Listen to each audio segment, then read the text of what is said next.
Silakan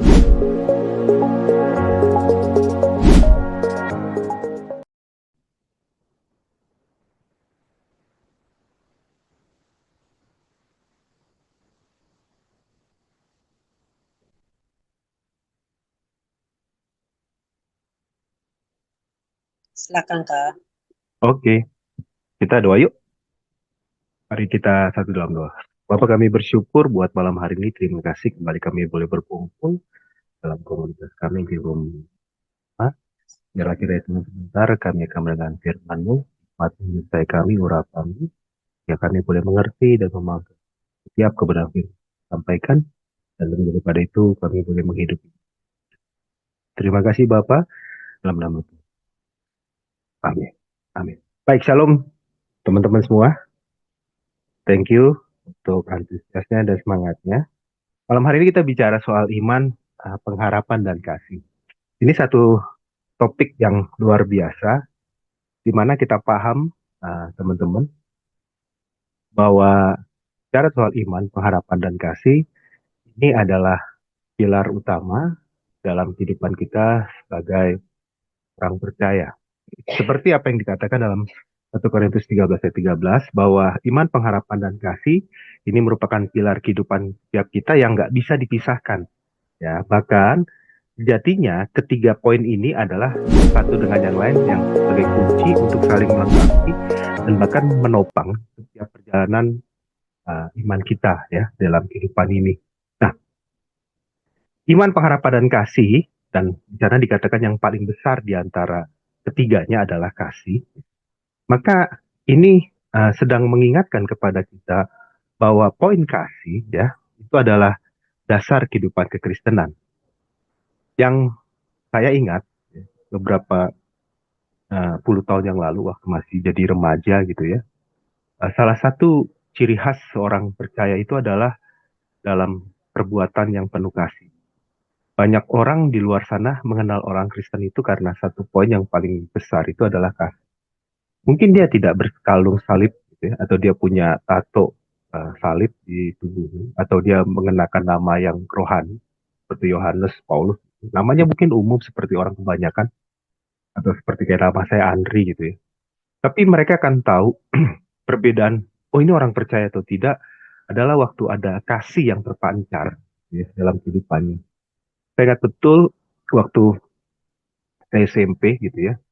Uh, Lalu biasa kan kalau SMP tuh ya karena bayarnya murah gitu ya.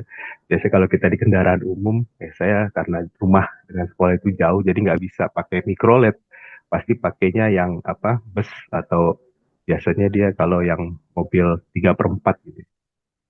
Ya, karena rumah saya di ujung trayek, maka kalau saya ke tempat pangkalan kendaraan itu bus itu, pasti saya dapat duduk karena ujung trayek. Jadi kalau mau ke Jakarta, ya dia di ujungnya pangkalannya di situ, dekat rumah saya. Tapi kan dalam perjalanannya kan naik penumpang gitu ya. Dan ya karena pertama kita juga anak muda, remaja gitu ya, laki-laki, pasti kita akan lebih banyak berdiri dan diminta kernetnya gitu ya, kernet busnya itu, berdiri dong mas, boleh katanya gitu. Karena kita kan juga bayarnya murah. Ya tapi ada beberapa kawan-kawan saya, ya karena merasa ya apa salahnya orang yang pertama dapat tempat duduk gitu ya, nggak mau atau pura-pura nggak mau gitu, nggak mau tahu, ya pura-pura aja, nggak pura-pura tidur gitu ya, atau pura-pura nggak ngeh gitu ya, nggak memperhatikan si kernet, jadi dia tetap duduk. Nah, tapi saya punya kebiasaan. Salah satu kebiasaan saya adalah saya berpikir karena saya masih muda dan apalagi kalau itu penumpangnya ibu-ibu gitu. Pasti saya akan segera berdiri dan menawarkan.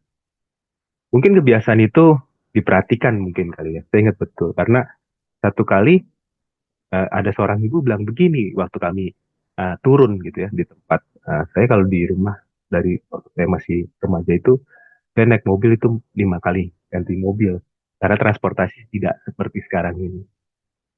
Saya ada di ujung Jakarta, trayeknya pendek-pendek, pendek-pendek dalam artian harus menyambung gitu ya. Jadi 5 kali nih, di mobil, trayek mobil. Nah, pas di trayek di yang bus itu, di ujungnya, udah mulai masuk Jakarta, tapi masih harus nyambung lagi.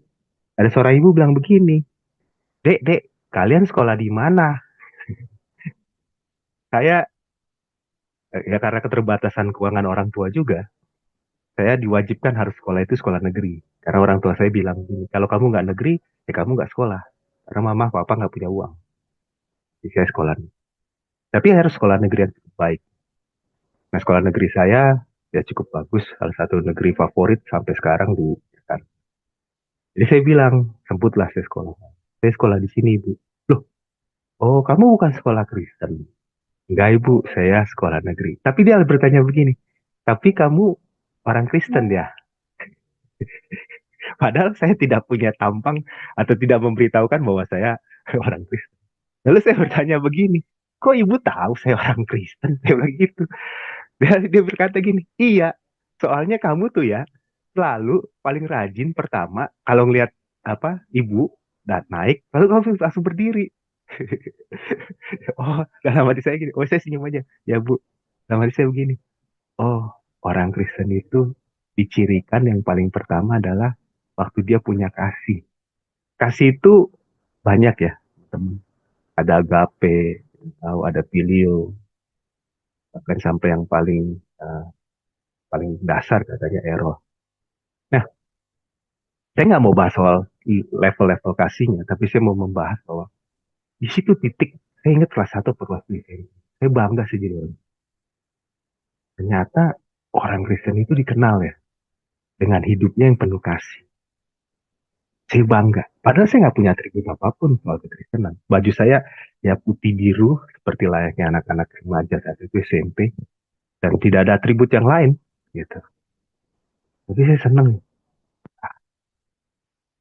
Lalu satu kali, saya bangga lagi, saya dikenal jadi orang kaya. Waktu saya di ruang konseling umum. Lalu setelah proses konseling, klien saya atau konseling saya berkata begini, Pak, Bapak pendeta ya? Padahal saya lagi menjalankan praktik sebagai seorang konselor profesional gitu. Psikolog tidak ada, kami kan kalau psikolog tidak ada label-label agama. Saya bilang gini, kok ibu bisa bilang saya pendeta? Iya, yang Bapak omongin itu semuanya, itu kasih soal firman Tuhan, Alkitab. Padahal ini Muslim berjilbab. Saya bilang, kok ibu tahu soal kata kasih, firman Tuhan, Alkitab? Dia bilang gini, saya sering dengerin teman saya, kalau saya lagi galau, dia suruh kirim-kirim link firman Tuhan, pendeta khotbah. Bapak mirip kayak pendeta itu. Maksudnya yang diomonginnya gitu ya.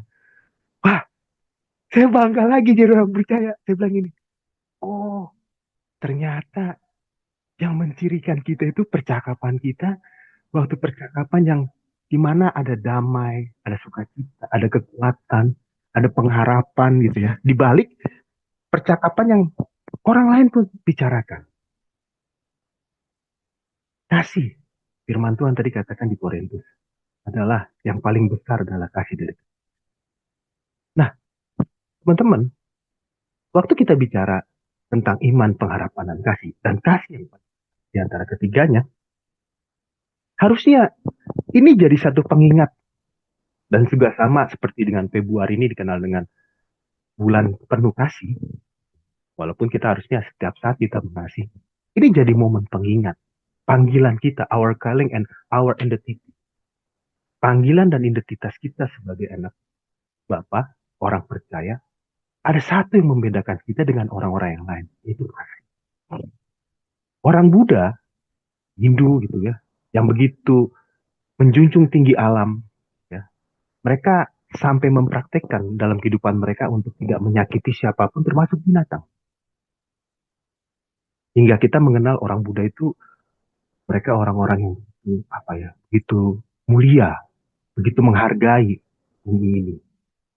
Mereka coba menjaga keseimbangan, karena mereka mengenal namanya hukum karma dan juga reinkarnasi. Dan mereka takut kalau mereka nanti reinkarnasi, kalau karma buruk yang mereka buat di bumi ini, maka nanti mereka akan jadi yang buruk setelah mereka bergenerasi kemudian. Kita tidak mengenal hukum. Dan bukan karena itu, maka kita punya kasih. Kenapa kita punya kasih dan mengapa itu jauh lebih besar? Karena itu gambaran sejati Bapak kita. Dia begitu mengasihi setiap kita orang percaya umatnya. Hingga kata Alkitab misalnya dikatakan dia mengaruniakan anaknya yang tunggal. Anak yang dia kasihi. Itu siapa? Yesus Kristus Tuhan. Yang pertama kan Adam. Adalah bagian langsung dari dirinya. Dilihat dari dirinya. Dihembuskan napas dari dirinya. Tapi Adam gagal melakukan sebuah perintah yang agung yang besar. Maka Allah nggak mau keturunannya, orang-orang percaya yang ada di bumi, kita umatnya yang berseru-seru kepada dia, lalu kita nggak jadi terselamatkan atau dihimpunkan bersama dengan dia. Maka dia berikan sebuah tugas lagi kepada putranya. Gitu. Nah, kasih itu juga ditunjukkan oleh Kristus kepada kita melalui apa? Melalui kesadaran dalam perjalanan hidupnya, dia memenuhi panggilannya, firmannya Allah kepada dia untuk dia menjadi representatif keberadaan Allah yang agung, yang mulia, yang gak bisa dijangkau oleh manusia. Maka dia hadir, dia ada di bumi ini, melakukan semua kebenarannya. Karena satu, dia mengasihi kita karena beban tugas yang diberikan Bapaknya, Allah kita, Elohim, kepada dia. Jadi, karena Yesus begitu mengasihi Bapaknya, maka dia melakukan ketaatan. Kita tahu, itu apa? Taat. Bahkan taat sampai mati dia.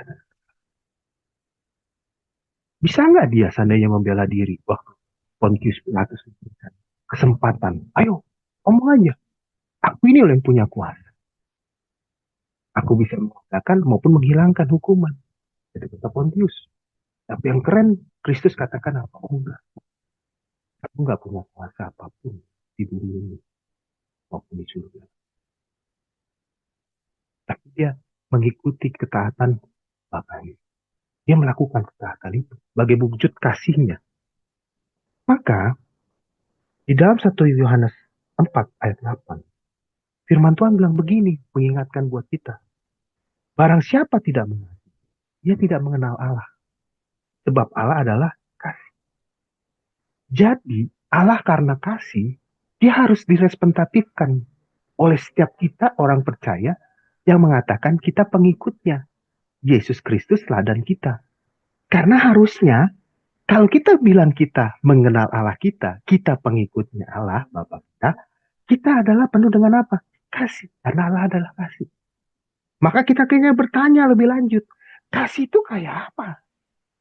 Saya percaya setiap kita yang di tempat ini kita tahu. Kita udah kenal betul apa yang dikatakan firman Tuhan. Dalam 1 Korintus 13, kita maju dikit. Ayat 4 sampai 7. Kasih itu sabar. Kasih itu murah hati. Kasih itu tidak cemburu. Dia tidak memegahkan dirinya dan tidak menyimpan kesalahan orang lain. Oh, sorry. Tidak memegahkan dirinya dan tidak sombong. Dia juga tidak akan melakukan yang tidak sopan.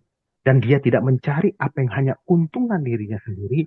Dia tidak pemarah dan tidak menyimpan kesalahan. Ini saya yakin percaya. Ini semua kita udah tahu.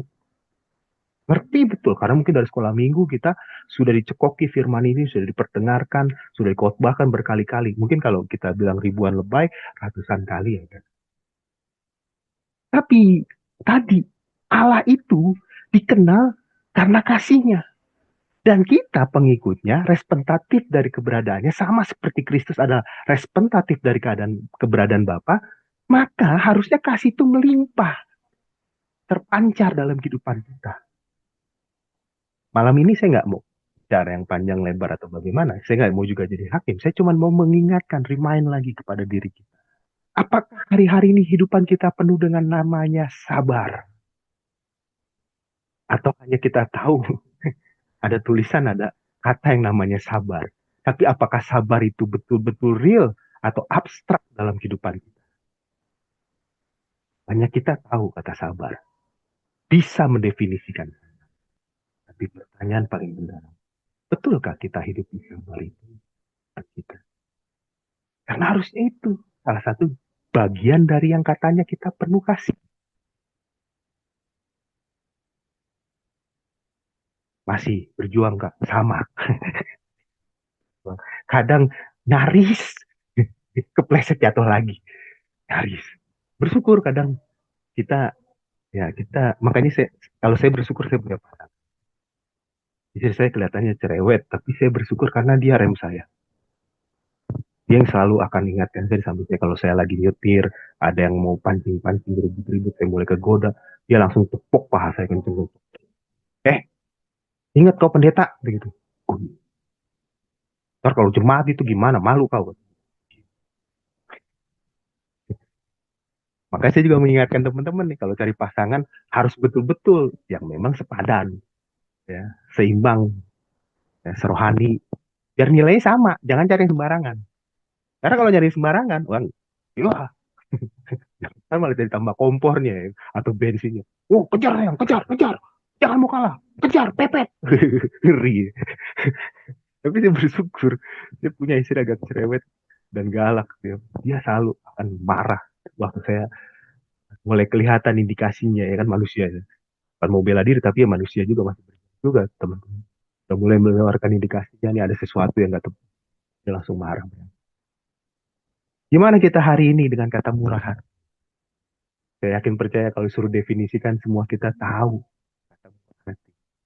Tapi betulkah itu sudah ada dalam hidup kita? Lalu mungkin kita berkilah begini, oke kak, saya bukan nggak mau murah hati, tapi saya nggak punya gitu, nggak punya uangnya, nggak punya materinya. Guys, murah hati itu bukan bicara soal materi, bukan soal uang. Murah hati itu berbicara soal bagaimana hati kita, kepedulian kita kepada diri, di luar diri kita. Bukan hanya semata keluarga kita, tapi lingkungan sosial kita. Murah hati di mana kita mulai punya care, punya rasa peduli, sense of belonging. Kita punya sama-sama rasa memiliki. Waktu kita tahu teman kita ada berita yang kurang baik, atau di kita tahu dia mulai mengalami sesuatu yang mungkin membuat dia muram atau apa, dan kita mulai meluangkan waktu kita di tengah mungkin kepadatan kita untuk berkata begini, hai, apa kabar? Ada yang bisa saya bantu? Saya nggak tahu ya, tapi harusnya kita komunitas tempat ini kita punya itu yang tinggi nilainya. Karena memang itulah komunitas ini diadakan. Di mana kita satu dengan yang lain kita sangat begitu care, begitu memperhatikan. Karena tugas untuk memperhatikan, peduli, itu bukan hanya tugasnya pengurus, harusnya tugas kita semua sebagai bagian member dari home ini. Murah hati bukan bicara soal bagaimana kita punya kemampuan memberi, tapi ada nggak dorongan dari paling dasar diri kita, memang kita mau menunjukkan kepedulian, perhatian bukan hanya diri kita, tapi lingkungan sosial kita. Bagaimana dengan kata tidak cemburu? Tidak cemburu ini bukan hanya tidak cemburu kepada pasangan, tetapi tidak cemburu ini kita tidak punya niat yang lain, tidak punya hati yang lain. Waktu kita lihat ada orang-orang terdekat kita atau yang kita kenal, lalu dia mengalami sesuatu atau mendapatkan sesuatu yang berkat, yang baik, lalu kita nggak berkata begini, ih enak amat yang jadi dia. Nggak begitu. Tapi kita berkata begini, wah saya senang ya, kamu dapat promosi, wah saya senang ya, kamu dapat ini, wah saya senang ya, kamu begini. Kita dapat senang. Alkitab mengatakan kita tertawa dengan orang tertawa, menangis dengan orang yang menangis. Itu tidak. Dia punya perasaan yang lain. Tidak merasa, walaupun mungkin faktanya kita dibeda-bedakan, kita kerja, kita di, apa ya, bos lebih senang dengan satu orang, kita selalu ditekan atau kita diabaikan. Kita nggak punya perasaan lain. Karena yang kita tahu cuma satu. Saya di sini sedang bekerja, sedang melayani, sedang melakukan sesuatu untuk Tuhan. Bukan untuk manusia. Yang sedang menilai apa yang saya hidupi, yang saya lakukan, bukan hanya manusia, tapi ada lebih lagi di atas, itu siapa? Bapak saya, Tuhan saya. Jadi kalaupun kita senyum itu bukan karena lip service. Senyum itu memang lahir dari hati yang paling dalam. Karena satu kesadaran, saya nggak punya hati yang lain loh. Hati saya cuma mau melihat bagaimana Kristus tersenyum karena apa yang saya lakukan. Ya, sekali lagi, tidak cemburu bukan hanya definisi yang singkat. Ya, nggak cemburu kepada pasangan. Bukan begitu doang. Tapi itu juga harus kalau kita mau hidup kita damai. Jangan kayak gini teman-teman. Betul ya? Karena media sosial kita hari ini begitu beritanya negatif, banyak hal-hal yang negatif, membuat pikiran dan hati kita jadi juga mudah negatif. Waktu kita lihat, wah ada banyak berita tentang pasangan yang tidak setia, yang selingkuh, lalu kita jadi apa ya? Jadi overthinking, jadi berpikir yang lebih yang aneh gitu ya. Waktu kita dengan pasangan kita buru-buru kita mau cek apa chatnya, apa teleponnya, mau kita gak usah. Yakin ya, kalau memang dia yang dari Tuhan, dia hanya cuma menghormati satu Tuhan dan termasuk dirimu karena kau dari Tuhan buat dia. Itu aja. Kalau sampai kita belum bisa berpikir begitu, maka hati kita belum bersih nih. Saya kepada pasangan saya maupun ke pasangan saya bilang, yakinlah kau itu saya doakan, maka Tuhan berikan kau karena doa saya dijawab. Jadi pasti yang pertama adalah saya menghargai jawaban doa Tuhan, yaitu dirimu. Maka saya tidak akan mengkhianati atau menyakiti dirimu. Saya bilang itu ke pasangan saya. Jadi biar dia juga nggak usah berpikir yang lain atau apa ya lagi ngapain ya. Kalau saya lagi konseling atau apa, atau kalau saya lagi terima telepon, biar saya nggak pasangan saya nggak usah pusing. Saya menghormati Tuhan dan menghargai jawaban doa yang dari Tuhan, yaitu dirinya. Maka saya nggak akan menyakiti atau berbuat yang jahat. Karena saya bilang hati saya jaga benar. Dan saya juga berlaku begitu ke dia. Pernah dia bertanya, kenapa sih kok kau cuek banget sih, Hang? Nggak gitu. Dia bilang, siapa bilang saya cuek? Saya perhatian, tapi saya nggak perlu ragu yang berlebih. Nggak perlu ya, ini istri saya bilang nggak ya? Dia macam-macam nggak ya? Enggak. Karena saya tahu dia pun melakukan hal yang sama untuk dapat saya. Dia berdoa sama Tuhan, Tuhan jawab doanya, maka dia dapat saya. Hal yang sama saya juga lakukan. Jadi kita nggak punya hati yang negatif. Hidup kita jadi damai. Karena apapun yang terjadi, pikiran kita, pandangan kita cuma satu. Itu semua mendatangkan kebaikan karena datangnya dari Allah. Walaupun mungkin bentuknya dan keadaannya tidak baik. Tidak ada yang jahat. Tidak ada yang salah. Yang lahir dari pikiran dan akhirnya bertindakan. Kalau kita penuh hidup kita dengan namanya kasih. Kasih itu katanya juga tidak memegahkan diri. Memegahkan diri ini bukan hanya sekedar sombong, teman-teman. Tetapi waktu ada satu wajah keluar dari diri kita berkata begini, it's me. Nah, tahu dong, Andri itu hebat, keren, pinter. Kita merasa kita bisa, kita ada. Itu semata-mata karena kemampuan dan usaha kita. Betul. Nggak mungkin kita naik kelas, raih prestasi, penghargaan, reward, kalau kita nggak upaya keras. Tapi kalau kita mampu sampai titik itu, ketahuilah, kalau bukan karena Tuhan yang tuntun dan bela kita, kita nggak bisa. Karena kalau bicara pinter, ada 1.000 orang lebih pinter dari kita. Kalau bicara tentang kuat, gagah, ada banyak mungkin ribuan orang di atas kita, di luar kita yang lebih kuat, lebih gagah. Dan kalau bicara soal keberuntungan, ada banyak orang yang lebih beruntung dari kita. Kita bisa, kita mampu, kita dapat bukan karena kita beruntung, bukan karena kita hebat, pintar. Tuhan yang berkenan. Karena firman Tuhan jelas ngomong. Dia memberkati setiap orang. Bukan artinya lalu kita nggak memegahkan diri, jadi kita nggak berusaha bagian kita kerjakan secara maksimal. Bukan begitu ya. Tapi kita tahu semuanya itu cuma karena anugerah daripada Bapa. Maka akhirnya apapun yang terjadi dalam hidup kita, seberapa pun kita dapat, kita bisa mengucapkan kata syukur, terima kasih. Dan tahu nggak teman-teman, waktu syukur dan terima kasih itu mengalir dalam kehidupan, maka kita akan enjoy, kita akan menikmati, dan kita mulai bisa tempat yang dari Tuhan untuk mengatur mendatangkan lebih baik, lebih baik, lebih baik. Dan Bapa pasti yang di surga juga berkenan. Karena yang keluar daripada kita bukan sungut-sungut, bukan hanya kesombongan, tetapi maka firman ada bagian berkata begini, untuk segala yang kamu lakukan, lakukanlah itu demi Tuhan.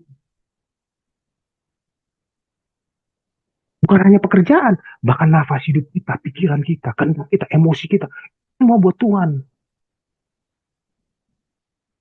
Mungkin kita ditikung oleh teman kita. Hasil pikiran kita, apa yang kita sudah rancangan, ditikung, diambil. Lalu dia lah yang cuap-cuap ke bos. Lalu dia dapat promosi. Gak perlu juga kita jadi marah. Kalau kita tahu kata arti gak akan diri. Bukan karena hebatnya kita berpikir, kita rancang segala sesuatu strategi. Lalu kita rata itu kita. Waktu diambil, marah kita. Oh, saya pernah mengalami satu posisi. 5 tahun saya di kerangkeng. Dalam tanda kutip. Saya dibatasi. Tidak bisa bergerak ke sana. 5 tahun. Ruang gerak saya, aktivitas saya semua dibatasi. Saya nggak diizinkan berkembang. 5 tahun. Awal-awal saya marah. Awal-awal. Karena saya begini. Apa sih maunya nih orang? Saya cuma lihat akhirnya. Di satu titik saya lihat Tuhan. Saya lihat pimpinan yang paling utama saya yang besar. Saya mau lihat. Saya kerja di sini. Saya ada di sini. Saya Tuhan yang sini. Saya lakukan aja begini. Sampai akhirnya di satu titik. Setelah 5 tahun. Saya harus ada di lapangan itu. Saya sempat ragu. Saya tanya Tuhan. Tuhan mampukah saya? Karena 5 tahun saya ditahan. Saya dibatasi ruang gerak saya. Setelah 5 tahun dengan perkembangan zaman, dengan keberadaan A, I, U, E, O, bisakah ya saya di sana? Atau jangan-jangan ini nanti malah saya jadi beban. Saya jadi batu sandungan untuk pergerakan yang jadi lebih cepat, lebih maju. Tapi situasi dan keadaan mendorong saya untuk memang ada di posisi yang selama ini saya ditahan. Dan saya lihat pembelaan Tuhan. 5 tahun saya nggak pernah ada di sana. Begitu 5 tahun saya cuma bergerak ini doang sebelum saya pergi.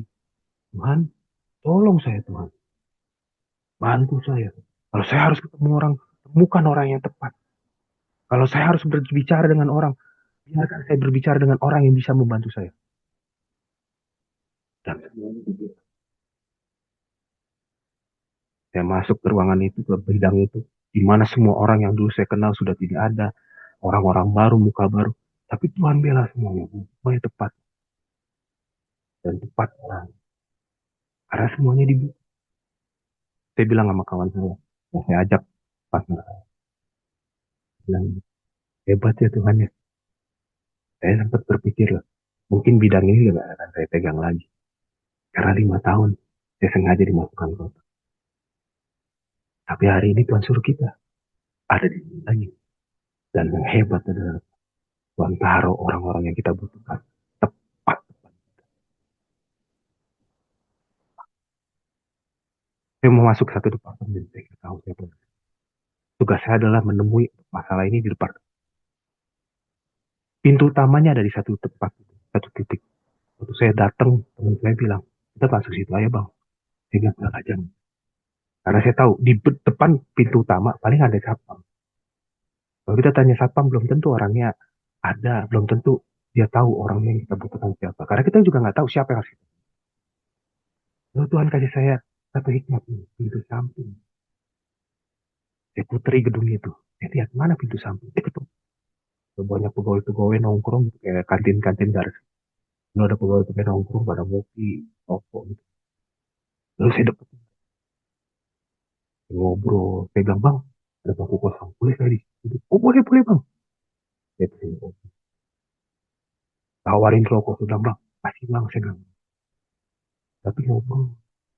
Terus dengan berani saya bilang, bang, izin bertanya. Kalau saya punya kebutuhan, ke siapakah saya harus bertolong atau siapakah saya jumpai bang? Lalu dia bilang ini, saya bang orangnya. Saya bang orangnya. Orang samping yang saya nggak tahu pertamanya. Saya cuma dibilang ada pintu samping. Saya cari. Ada bangku kosong. Saya bilang, bang izin bang, saya boleh ikut di situ bang. Boleh silakan, silakan. Lalu dia bilang, saya lah orangnya. Wow. Saya sama teman saya lihat-lihatan gitu. Kalau Tuhan nih, sorry, saya ganti ralapan. Kerennya tuh. Kalau Tuhan yang tolong, kalah. Tas. Tidak punya hati yang kotor. Waktu Tuhan lihat itu yang membenarkan hidupmu.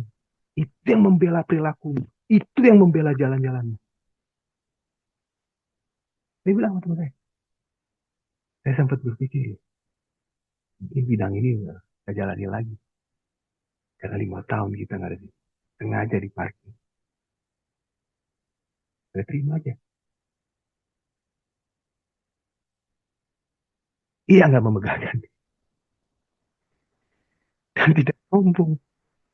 Pun karena saya sudah ditemukan itu, saya nggak berkata saya. Loh siapa saya? Saya nggak kenal siapapun, nggak tahu lagi tempat-tempat itu. Karena tempat yang baru, bahkan ada yang sebelumnya di gedung A, lalu geser ke tempat yang jauh. Dan saya nggak tahu tempat itu setelah di sana karena gedung kosong, satpamnya di gerbang cuma, udah pindah Pak, kantornya udah pindah. Mak, di tempat yang baru pun, Tuhan buka jalan. Itu tadi, waktu kita memang melangkah, kita tahu sedang apa, saksi sedang jadi saksinya Tuhan, menjalankan tugasnya Tuhan, walaupun dalam ketugasan sehari-hari kita. Tapi kan ingat, untuk segala sesuatu yang kau hidupi, yang kau lakukan, lakukanlah itu untuk Tuhan, bukan untuk manusia. Waktu itu orientasi pertama dalam kehidupan kita, pikiran kita, tindakan kita, Tuhan yang bela kita. Karena Tuhan sedang menjaga pekerjaannya. Maka jatuhnya tidak sombong. Saya bilang sama kawan-kawan setelah pulang ke kantor, saya bilang begini, guys, tapi yang harus kita ucapkan, terima kasih sama Tuhan. Tuhan bela dan tolong kita. Nggak perlu panjang, 1, 2, 3 hari. Cuma setengah jam. Kalau bukan Tuhan yang bela kita. Tapi,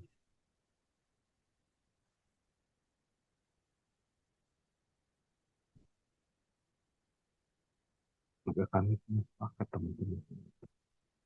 Kita mau jalan. Tuhan saya doa dulu. Mungkin kedengarannya, wah, ya kan pendeta-pendeta yang kumpul di situ. Ya kan memang kan kalau kita orang bukan, bukan karena rutinitas, bukan karena memang kita orang percaya dibilang kita tuh. Memang kita tahu, ya cuma dia yang bisa kita andalkan. Dan gak ada cara lain untuk berkomunikasi sama dia selain melalui doa. Nah, saya nggak tahu. Hari ini masih kita prioritaskan dia. Atau hanya cuma ya rutinitas-identitas yang kita kenakan. Seorang yang penuh kasih, kebenaran itu hidup dalam firman Tuhan. Tadi katakan di Korintus 13 ayat 4-7. Ia tidak melakukan yang tidak sopan dan tidak mencari keuntungan sendiri. Tidak sopan ini bukan hanya kita, saya yakin percaya tidak mungkin ada kita semua di tempat ini kita tahu, kita orang dewasa, kita melakukan sesuatu yang receh, aib gitu, nggak mungkin lah. Tapi bicara tentang tidak sopan ini bukan hanya berbicara tentang perilaku kita yang tidak sopan, karena mungkin kita nggak mungkin lakukan itu, kita tahu norma, kita tahu etika. Tapi bicara yang lebih dalam tidak sopan ini apa? Pikiran kita yang tidak benar, mata kita yang melihat yang salah, telinga kita izinkan mendengar yang salah, bahkan mulut kita berkata-kata yang salah.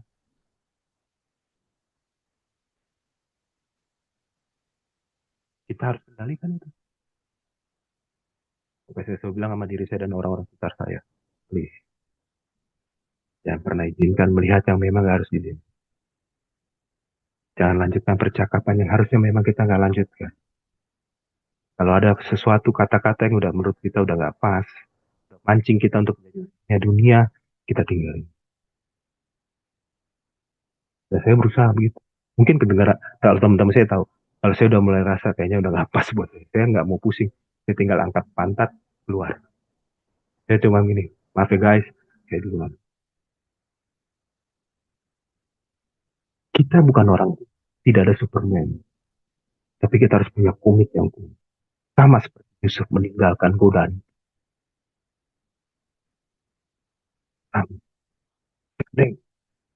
Kita harus sadar.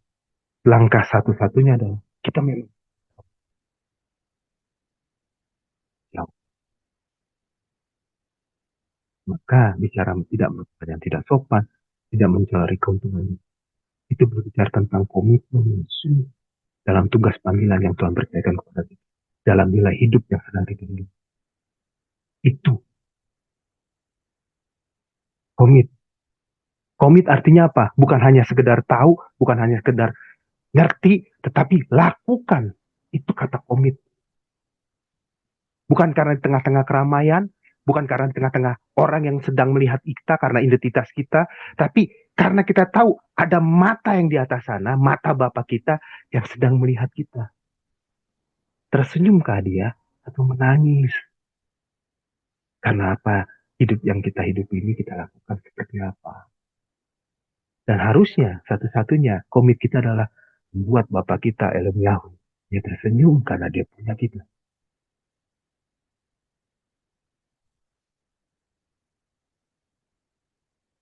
Bagian poin terakhir.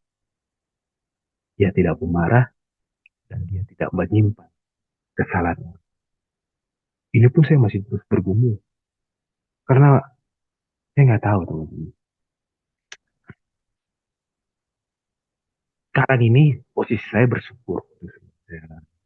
Tapi waktu itu saya rasa kayaknya sakit bener. Tapi saya SMA, saya punya wali kelas, kelas 2 kelas 3 di SMA. Itu terkenal killernya. Saya nggak tahu, tapi di sekolah negeri, terutama di Jakarta gitu ya, jarang yang Kristen. Saya ingat waktu itu zaman saya, kami cuma 10. Itu pun dari kelas 1, 2, 3 yang Kristen. Yang Batak, itu 3 apa 4 orang Batak. Nah, sayanya di angkatan saya, itu 2 deh, Batak. Kristen. Sentimen itu kan bukan hari ini aja kepada orang percaya. Sentimen itu udah dari zaman dulu. Nah, kebetulan saya punya sekolah, sekolah negeri yang warna keislamannya kuat sekali. Karena kalau udah jam sholat, semua aktivitas sekolah, kelas itu berhenti dan semuanya pada masuk masjid. Sekolah saya salah satu sekolah di Jakarta yang punya masjid gede. Saya nggak tahu apakah begitu setiap sekolah. Sekolah saya begitu, gede. Jadi kalaupun sholat bareng-bareng satu sekolah itu bisa muat. Kan sekolah negeri itu ya, saya nggak tahu di daerah-daerah. Tapi kalau di Jakarta itu rata-rata 10 kelas. Satu kelas 40 sampai 45 siswanya. Jadi bayangkan satu angkatan itu 400 kali 3, 1.200. Dan segede itulah masjidnya untuk bisa menampung mereka. Jadi sentimen itu kuat. Saya punya wali kelas yang killer. Karena mereka guru-guru eksak. Guru-guru eksak kan terkenal ya, galaknya. Guru matematik. Lalu waktu saya kelas 3, dia guru biologi. Pahit waktu sekolah, karena galaknya guru. Lalu waktu kuliah, ya kuliah, karena sekolahnya S1 utama, pertamanya itu sekolah teologi agak enak. Tapi guru-guru saya, dosen-dosen saya, itu dosen-dosen masih lulusan Belanda, Amerika. Jadi standarnya tinggi. Galak juga.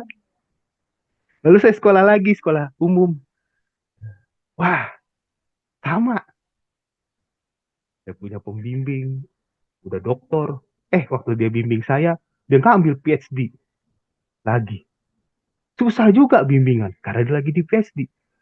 Waktu itu nggak senyaman kayak sekarang nih kita punya Zoom. Belum.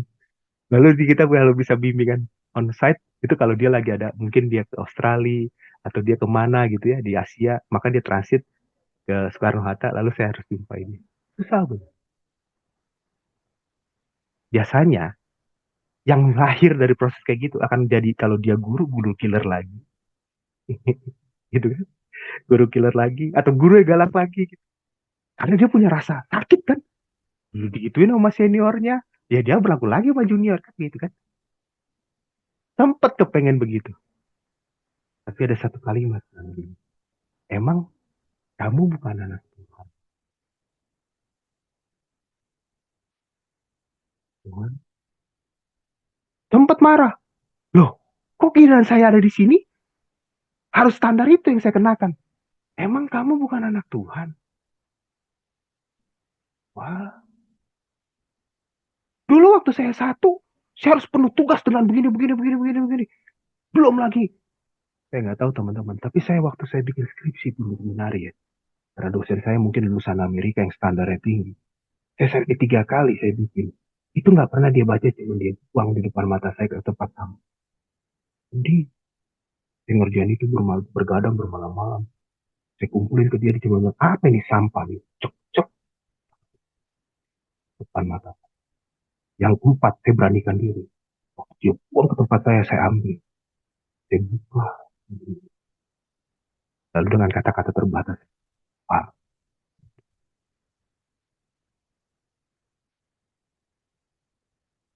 sedih. Tapi waktu saya di posisi itu, bisa kan? Karena saya marah, dendam. Saya diperlakukan jahat, enak aja. Saya nggak mau jadi. Tiba-tiba lagi saya berdoa, suara itu lembut, ngomong, emang kamu bukan anak Tuhan? Saya nangis. Nangis saya pertamanya pasti protes. Kok Tuhan gak adil? Kenapa waktu saya jadi bagian yang siswa, saya nggak pernah ngalamin yang baik? Tapi gila saya udah jadi dosen, saya jadi pemimpin, saya nggak boleh berlaku yang sama dengan apa yang saya dapat. Saya marah. Tapi ini firman jelas ngomong sama saya. Betul teman-teman. Tapi ini yang harus ditanyakan. Firman Tuhan bilang apa di situ? Loh, memang kamu siapa? Kamu itu siapa, Nri? Kamu bukan anak Tuhan. Hmm? Kamu bukan anak Tuhan. Karena kalau anak Tuhan, dia tidak dan dia tidak melakukan kesalahan orang. Tahu nggak teman-teman? Setelah akhirnya saya belajar dari psikologi, karena itu ilmu saya yang saya pelajari, saya ngerti kenapa seringkali perbuatan kita itu mengikuti apa yang sebelumnya, yang mungkin itu dulunya. Karena ada apa? Ada dendam, ada rasa sakit yang dan kita berkata begini, one day saya bikin. Hingga akhirnya tanpa kita sadari, perilaku menyakiti lah yang kita. Dan sejatinya itu jauh dari kata guys. Saya nggak tahu bagaimana hari-hari ini. Seringkah yang kita keluarkan adalah bahasa kandungan atau pelukan hangat sebagai kita saksinya Kristus.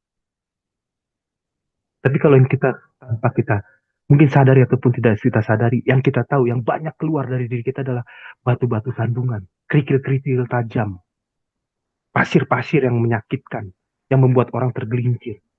Kita mungkin harus mengoreksi diri. Masih ada yang kita simpan? Masih ada yang kita pelihara rasa sakit? Karena kalau terus itu yang kita jaga dan kita bangun, sadar tidak sadar, besar atau kecil, akan keluar yang terus sesuatu yang negatif sifatnya. Dulu awal-awal waktu saya belum belajar itu, saya marah. Saya marah. Tapi waktu makin saya belajar, saya mengerti dan saya dengar terus baca lagi. Iya ya Tuhan. Saya nangis lagi. Nangis karena apa? Tuhan kok jahat banget ya saya. Kok bodoh banget ya saya. Kok saya mau terus simpen sakit itu, sampah itu. Yang akhirnya tanpa saya sadari ataupun saya sadari, itu meracuni saya dan bikin saya jadi sakit.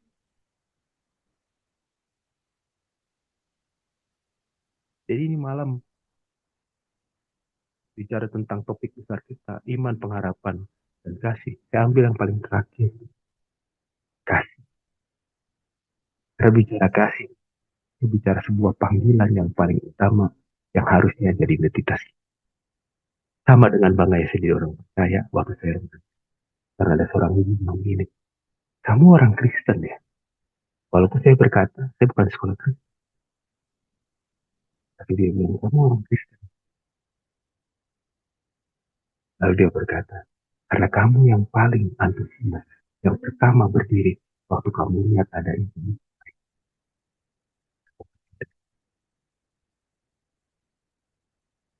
Saya bangga lagi waktu saya dewasa dengan kekristenan. Karena saya punya klien, saya punya konseling berkata begini, Bapak pendeta, walaupun saya tidak pernah mengatakan itu. Waktu dia, saya tanya, kenapa ini bisa bilang seperti itu? Karena Bapak ngomong persis sama seperti pendeta yang linknya kawan saya suka kirimkan. Padahal menurut saya, karena memang itu kode etiknya, saya tidak menyampaikan firman bersama. Tidak ada bicara-bicara soal yang nilai Kristen. Umum aja. Seperti apa yang saya ketahui dari ilmu saya. Tapi dia bisa membaca di dalam ada kasih, ada Kristus yang disaksikan, ada Bapa yang Dan saya mendorong teman-teman di tahun 2025 bulan ini, kita kan juga di Februari bulan terima kasih kan, mari kita jadi saksi negeri, saksi apa yang melalui hidup kita sama seperti yang dikatakan. Kita inilah ini suratan-suratan dari kitab yang akhirnya Bapak di sini kita memberkati teman.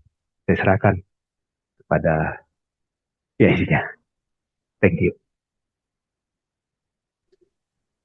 Terima kasih Kak Andri yang sudah berbagi. Materi malam hari ini sangat memberkati sekali. Berbicara tentang iman, pengharapan, dan kasih, kita sudah mendengar apa yang sudah disampaikan oleh Kak Andris. Berbicara tentang iman, pengharapan, dan kasih itu adalah pilar utama dalam kehidupan orang percaya. Ya, dan tadi dijelaskan di sini, saya ada tulis beberapa poin yang tadi disampaikan oleh Kak Andris. Ketika kita berbicara tentang iman, pengharapan, dan kasih itu sebagai pengingat bagi orang percaya. Sekalipun kita katakan bahwa kita itu beriman kepada Tuhan, kita itu melakukan sesuatu bagi orang lain, kita berkorban, ya tadi dijelaskan di dalam firman-Nya 1 Korintus 13 ayat yang ke-1 sampai ayat yang ke-7 itu, di situ sekalipun kita melakukan segala sesuatu bagi orang lain, bagi siapa saja kita berkorban, tetapi kalau kita tidak memiliki dasar kasih itu di dalam diri kita, maka itu semua itu sia-sia.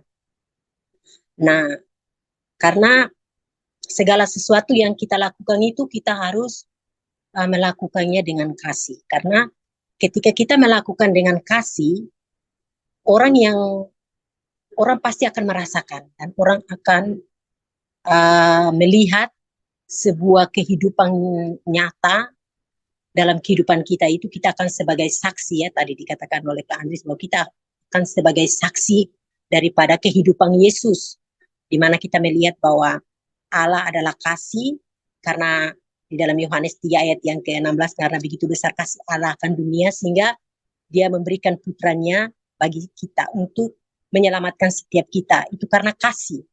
Nah, jadi setiap kita sudah menerima kasih Tuhan itu, kita sudah ditebus oleh Tuhan, kita sudah menerima pengampunan. Jadi bukti kasih daripada setiap kita adalah bagaimana kita itu boleh hidup sebagai saksi. Dan hari ini yang disampaikan oleh Kak Andris bahwa iman, pengharapan, dan kasih sebagai sebuah pengingat bagi orang percaya. Yang saya mau tanyakan begini, yang terjadi sekarang dalam kehidupan, realita kehidupan orang percaya, banyak orang yang percaya kepada Tuhan, banyak orang yang begitu giat melayani di dalam pelayanan Tuhan, baik itu di gereja, baik itu di dalam berbagai macam bidang yang mereka lakukan. Tetapi ada yang mereka melakukan secara seperti sebuah rutinitas saja. Mereka tunjukkan kepada manusia bahwa mereka melakukan sesuatu itu di pandangan manusia atau di mata manusia itu begitu baik. Seolah-olah melihat bahwa itu mereka melakukan dengan kasih. Tetapi sesungguhnya dilihat kembali dari kehidupan, dilihat kalau kita meneropong kembali dalam kehidupan pribadi seseorang, atau kita melihat dalam kehidupan kita secara pribadi, ada banyak hal yang gagal dalam hidup kita, bahwa kita tidak sebenarnya itu tidak menunjukkan kasih yang sesungguhnya itu di dalam kehidupan kita. Kita tidak menunjukkan kasih yang sesungguhnya. Saya punya teman, itu dia melayani. Dia begitu giat melayani, dia itu begitu full timer di gereja dalam pelayanan. Tetapi yang tadi disampaikan oleh Kak Andris bahwa dia masih menyimpang kesalahan orang lain. Dia tidak mampu untuk mengampuni, begitu. Dia tidak mampu untuk mengampuni. Dia begitu giat melayani, giat melakukan. Tetapi dia tidak sanggup dan tidak mampu uh, mengampuni orang lain. Dan dia tahu bahwa dia percaya kepada Tuhan, dia beriman kepada Tuhan, dia memiliki pengharapan kepada Tuhan. Tetapi sesungguhnya realita kehidupan yang dijalani hari-hari itu dia tidak menunjukkan kasih yang sesungguhnya. Itu bagaimana Kak? Itu saja Kak saya mau tanya. Terima kasih Kak Silva. Ini pertanyaan yang kelihatannya mudah tapi tidak mudah dijawab. Eh, ya memang yang kita harus sadari hari-hari ini maksudnya, banyak sekali orang hidup itu dalam topeng, dalam kepalsuan. Ya. Yang dia hanya mainkan adalah apa yang kira-kira yang penting di mata sekitar atau lingkungan sosial dunia hari ini, dia bisa dianggap benar. Kita lupa bahwa sehebat-hebatnya kita menjalankan sesuatu dan sepandai-pandainya kita menutupi sesuatu, ada pasang mata yang mengamati kita yang nggak bisa dia dikelabui atau dia hanya disenangkan dengan sesuatu yang tampak di luar. Dia lupa tuh lagu yang Jeffrey Chandra yang menurut saya satu sampai sekarang keren. Walau dunia melihat rupa, namun kau memandang jauh ke. Dia lupa kita punya sepasang mata di atas. Bapa kita, Tuhan kita, yang nggak bisa cuman hanya karena make up yang kita pakai, baju yang kita pakai, segala sesuatu atribut yang kita pakai, itu bisa menutupi apa yang ada di hati. Kan firman Tuhan bilang, Bapa melihat apa yang ada di hati, bukan apa yang tampak di muka. Itu dia lupa. Dan banyak orang percaya hari ini begitu. Karena apa? Karena banyak firman, banyak mimbar yang disampaikan hari-hari ini di gereja-gereja, di ibadah-ibadah, itu sesuatu yang hanya cuman memenuhi standar kesukaan dunia. Tidak banyak pendeta yang mengkorek kebenaran itu walaupun suaranya nggak suka, nggak menyukakan. Itu dia.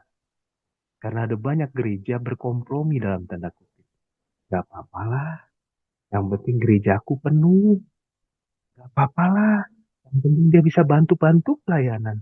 Gak apa-apalah, yang penting perpuluhannya sama sumbangannya, supportnya mengalir terus. Gak apa-apa, jangan sampai dia hilang. Gereja takut keberadaan manusia dibanding perkenanan Tuhan. Kita memang gak boleh menghakimi, tapi firman harus kuat kita suarakan untuk membuat orang pelan tapi pasti kalau bisa sih segera. Biar dia nggak dapat hukuman Tuhan. Untuk dia berbalik dari jalan-jalannya. Itu. Nah, kalau seandainya Kak Sylvia tadi tanya, Kak, gimana respon kita? Kita tahu real hidupnya. Tapi dia bisa senyum-senyum, cepiki, cibika, eksis dalam pelayanan. Padahal kita tahu hidupnya. Jadi itu. Betul ya, Kak ya? Betul kan? Sylvia tadi mau bicara poinnya ke situ ya. Kita tahu nih dia punya hidup, tapi kok dia masih so eksis di pelayanan, gitu kan? Betul ya? Gimana nih kita punya respon? Responnya simple. Kita tetap mengasihi dia, jiwanya, tapi kita tunjukkan kita nggak suka sama perbuatannya, dosanya. Caranya gimana, Kak? Kita tetap rangkul, peluk dia. Kita tetap gandeng tangannya untuk dia pergi ke gereja. Tapi terus dalam kehidupan sehari-hari, jangan lupa kita bisikkan dengan suara yang tegas, bukan keras, tegas. Hei, kapan? Sampai kapan Tuhan tunggu pertobatanmu? Itu si A nggak tahu, si B nggak tahu, si C nggak tahu. Tapi ingat, yang di sana tahu. Gak usah teriak, tegas. Bisa itu dilakukan dengan empat mata, bisa dilakukan waktu kita lagi cakap-cakap. Publik bahkan nggak perlu tahu. Jangan permalukan dia. Karena kalau dia dipermalukan mungkin dia bisa lari, hilang. Tapi kita harus tegas dengan perilakunya yang nggak benar itu. Maka kita ngomongnya tegas bukan keras. bukan teriak-teriak, bukan di pinggir jalan, di ruang privat. Hari-hari ini saya coba berusaha untuk bisa lakukan itu. Jujur, kalau dulu saya bukan orang yang mudah untuk kompromi. Oh, saya nggak pusing, saya ditinggalin semua orang. Saya sendirian di dunia ini pun saya nggak punya teman, nggak pusing. Yang penting saya berkenan. Itu dulu. Dan sampai sekarang juga sama. Tapi sekarang saya mungkin karena lebih dewasa, lebih coba memahami firman Tuhan gimana dan belajar bagaimana sih saya biar tetap jadi berkat, walaupun saya mau jaga benar gitu yang benar. Maka sekarang kalau saya lihat ada nih seandainya, saya tahu ada rekan pendeta, dia punya dosa, ya, atau dia punya kesalahan, atau dia curhat sama saya langsung berkata dalam diri saya bukan Elohim Yahweh, saya bukan Bapa yang punya kemampuan dan otoritas. Bahkan Tuhan Yesus pun waktu di dunia dia mengajarkan kita bagaimana waktu kita berhadapan dengan seorang pendosa. Ingat peristiwa dengan wanita yang tertangkap berzina dibawa di depan dia. Apa yang dia katakan kepada kerumunan yang sedang menunggu komando dari Tuhan Yesus? Dia ngomong dengan lembut, siapa yang tidak berdosa? Silahkan lempar. Tuhan Yesus asik kayak tetap main pasir. Sampai setelah dia selesai dengan pasir yang dia mainin, dia lihat, kok sepi. Dia tanya wanita itu, kemana semuanya? Semuanya pergi Tuhan. Dari yang kecil sampai yang paling tua. Artinya katanya, dari yang mungkin nggak pernah bikin sesuatu yang salah, sampai yang paling bikin salah, nggak ada yang berani. Kita juga sama. Kita nggak lempar dia. Tapi sama seperti apa yang katakan Kristus pada perempuan itu. Pergilah, jangan buat dosa lagi. Maka yang kita lakukan pun sama. Ayo, berayu berbalik. Tuhan sayang loh, masih kasih kesempatan. Mungkin dia ngambek, marah, sok lu, sok suci. Bilang sama dia lagi, bukan sok suci. Saya sayang kamu. Saya sayang kamu. Saya mau sama-sama kita sana nanti. Di langit baru yang bumi yang baru. Saya mau lihat kamu. Yuk sama-sama yuk. Maka saya juga bilang ke teman-teman saya. Kalau ada kalian temui dan tahu ada yang gak berkenan sama saya. Gampar. Jangan diem. Temen yang baik gak ninggalin. Tapi temen yang baik kasih tahu dan ajarin apa yang salah dibuat temennya. Itu yang saya bilang sama teman. Kalau ada sesuatu yang gak berkenan sama saya. Jangan tinggalin saya. Ngomong yang keras. Ngomong yang galak. Gak apa-apa. Kalau malah kalian diem. Kalian jahat sama saya. Kita pun lakukan yang sama. Karena kita mau jadi teman yang baik. Sahabat yang baik buat teman kita. Kita ngomong sama dia. Konsekuensi dia mau ninggalin kita, nggak ada masalah. Dia nggak mau terima WA kita, nggak masalah. Tapi kita terus tunjukkan kita penuh kasih. Tapi jangan hakimi. Ingat, kalau dia dalam sadaran yang paling sadar, dalam kebenaran yang benar-benar dia pegang, nggak mau ada orang satupun di dunia ini bikin dosa, bikin salah, nggak ada. Saya masih ingat sampai sekarang. Bapak Gembala Pembina kita selalu bilang gini, nggak ada nak. Siapapun, si pendosa, siapapun dari pertama kali dia ada, waktu dia bangun pagi dia langsung punya rancang. Hari ini pokoknya aku mau bikin dosa. Tapi bisa saja dalam perjalanannya setelah makan siang, dia kalah. Menjelang makan sore, dia kalah. Waktu dia ketemu dengan teman-temannya yang masih punya nilai dunia, dia jadi terigu. Di sana, tugas kita lah bawa dia pulang, balik ke jalan yang benar. Nah, jangan tinggalin dia, jangan hakimi dia, dan jangan permalukan dia. Tapi dia, itu yang harus kita lakukan. Dan hari ini yang itu saya lakukan. Kalau teman-teman saya banyak bilang, Tri, lu tahu belum sini begini, lu tahu belum sini nih, sini begini, sini begini. Dia cuma bilang gini, jauh dari kalian tahu, saya udah tahu. Terus apa reaksi lu? Ya simple, ajak dia berdua. Kita bilang, yuk sama-sama balik itu. Kenapa enggak ngomelin, kenapa enggak begini? Siapa kita? Kita bukan hakim. Kita sama-sama orang yang akan pergi masuk ke pengadilan. Pengadilan siapa? Anak domba lah. Kita nggak akan pernah jadi jaksa, apalagi hakim. Kita sama-sama orang yang akan masuk ke pengadilan itu. Maka sama-samalah kita bergandengan tangan dan berjuang biar kita menang sama. Sama-sama menang. Itu yang harus kita lakukan. Pak, tapi kan Kak, kalau dia nanti di pelayanan, dia kasih doa berkat, apakah kutuknya kena sama kita? Oh enggak. Kutuk nggak bisa kena sembarangan sama kita. Apalagi kita sudah ditebus oleh darah Kristus. Nggak bisa. Sesuatu bahkan yang jahat sengaja dirancangkan sama kita, itu bisa nggak kena. Apalagi yang kita memang nggak tahu. Atau ya kita nggak ngerti siapa dia. Nggak ada. Jadi nggak perlu takut. Oh, dia pendeta loh, Kak. Dia masih kasih doa berkat. Ya udah nggak apa-apa. Berkat itu kan datangnya dari Tuhan, bukan dari dia. Dia cuma hanya saluran. Lalu Kak, kalau salurannya jorok, kotor, airnya jadi kotor dong. Jadi rusak juga. Begitu bodohnya ke Tuhan kita. Enggak. Kalau Tuhan kasih, pasti yang terbaik ini. Gak mau pusing itu pipanya pipa udah jorok atau apa. Memang Tuhan kita Tuhan yang bodoh. Enggak. Dia bisa lakukan segalanya. Kalau orang mati aja bisa hidup, apalagi cuma air masuk di pipa yang kotor. Pasti keluar jadi air putih, air bersih, air yang higienis. Bisa banget. You know? Mati aja bangkit. Itu perkara yang sulit dilakukan di dunia ini. Kalau cuma bikin air kotor, itu perkara gampang. Apalagi cuma hanya karena air bersih ngalir di pipa yang kotor. Itu perkara gampang Tuhan buat air itu tetap yang terbaik di luar. Orang hari ini teknologi sudah bisa bikin air laut keluar jadi air seperti aqua. Anggap ya, kasih ya. Dan buat teman-teman yang lain nih maksudnya. Biar kita jangan pernah punya pikiran dan tindakan yang jadi salah. Karena kita nggak bisa pastikan semua orang di sekitar kita tetap dalam kebenaran. Tapi kita bisa lakukan melalui teladan hidup kita.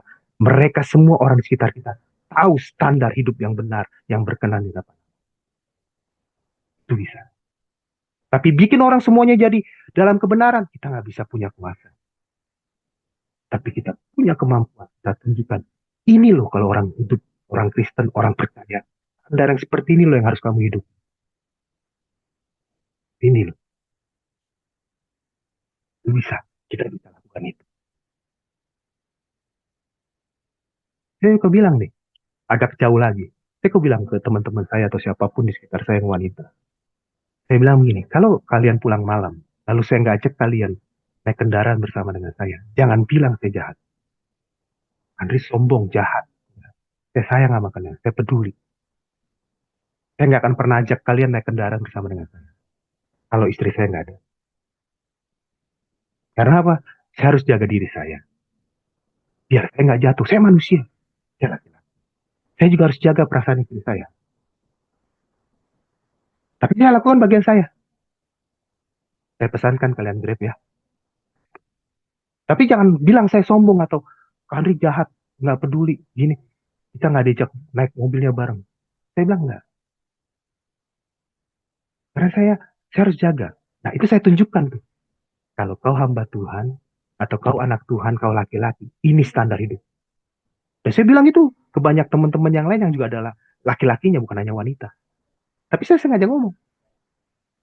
Udah mendekati pulang gitu, selesai pelayanan. Saya bilang, saya pamit ya. Kita pamit yuk, pamit. Pulang yuk. Lalu ada yang wanita-wanitanya kan gitu, ada laki-laki. Saya bilangin, maaf. Saya bilang gitu. Saya nggak ajak kalian ya yang perempuan-perempuan. Maaf, saya bilang gitu. Kenapa kak? Kenapa kak? Kan Sarah juga ke sana. Iya, tapi saya nggak akan pernah ajak kalian. Karena tidak ada istri saya. Saya ini laki-laki. Betul saya pendeta. Betul saya tahu kebenaran. Dan saya lakukan itu. Tapi saya tidak ada orang kuat. Saya nggak mau ada yang aneh-aneh. Dan saya nggak mau ada suara aneh juga. Jadi saya nggak ajak kalian ya. Jangan bilang saya jahat. Tapi oke, saya pesankan siapa yang paling jauh ujung, grabnya ke situ. Nah kalian bareng lah. Turun satu-satu. Ntar kasih tip aja tambahan dari kalian. Nah itu saya unjukin. Biar teman-teman yang laki-laki lain pun tahu apa yang harus dia perbuat. Sebagai dia seorang anak Tuhan laki-laki. Itu bisa. Itu bisa kita pastikan kita buat. Tapi bikin orang itu jadi lakukan tetap kebenaran, we don't know. Karena itu hidup itu pilihan. Benar, tidak benar, hidup pilihan. Dan kalau seandainya pun ada teman kita tadi, seperti yang kasih beta, tahu ada yang jatuh, ada yang salah. Jangan jadi hakim. Jangan jadi hakim. Penghakiman itu punya mutu. Punya dia apa? Yang kita bisa lakukan adalah apa? Kita rebut. Kita rebut hidupnya dari dosa itu. Dengan apa?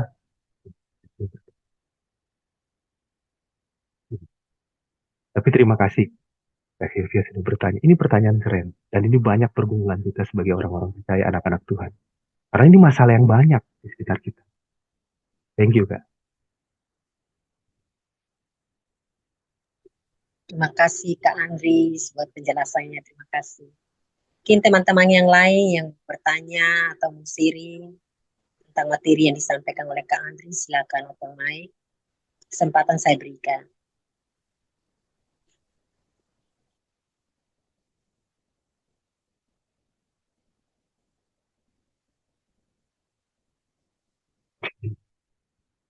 Ini, ini pembahasan kita yang berat. Atau teman-teman udah ngerti semua. Atau ini udah biasa, kita udah tahu nih kan. Pada diem semua. Aduh.